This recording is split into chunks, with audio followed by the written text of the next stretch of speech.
Sports department Punjab کے زیر اہتمام سالانہ اسپورٹس کیلنڈر کے تحت انڈر-16 under division archery championship کے مقابلے اختتام پذیر ہو گئے۔ مہمان خصوصی director general sports Punjab doctor Asif Tufail نے کامیاب کھلاڑیوں میں انعامات تقسیم کیے۔ اس موقع پر D G sports Punjab doctor Asif Tufail نے خطاب کرتے ہوئے کہا کہ تمام جیتنے والے کھلاڑیوں کو مبارکباد دیتا ہوں۔ امید ہے کہ تمام کھلاڑی ان مقابلوں کے بعد اپنے کھیل کے تسلسل کو برقرار رکھیں گے۔ اسپورٹس بورڈ پنجاب کھلاڑیوں کو پلیٹ فارم مہیا کرتا رہے گا۔ انہوں نے مزید کہا کہ سالانہ اسپورٹس کیلنڈر کے تحت انڈر-16 ٹیلنٹ ہنٹ مقابلوں کا انعقاد کیا جا رہا ہے۔ ونٹر گیمز مقابلے بھی منعقد کرا رہے ہیں۔ اسپورٹس کی ترقی کے لیے پہلی مرتبہ سالانہ اسپورٹس کیلنڈر ترتیب دیا ہے۔ گراس روٹ لیول سے نیا ٹیلنٹ سامنے آ رہا ہے۔ یہی ٹیلنٹ اسپورٹس کی ترقی میں اہم کردار ادا کرے گی۔ وہ وقت دور نہیں جب یہی کھلاڑی نیشنل اور انٹرنیشنل سطح پر میڈل حاصل کریں گے۔ ایونٹ کے 50 میٹر انفرادی مقابلوں میں فیصل آباد کے حمزہ وسیم 147 پوائنٹس کے ساتھ پہلے نمبر پر رہے۔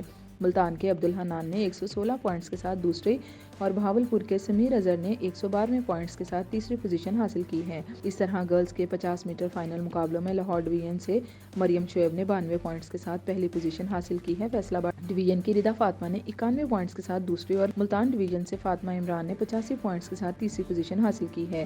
اختتامی تقریب میں ڈویژنل اسپورٹس افسران Manzar Farid Shah, Amir Hamid, director sports Yasmin Akhtar, director youth affairs Rana Nadeem, Anjum و دیگر نے بھی شرکت کی۔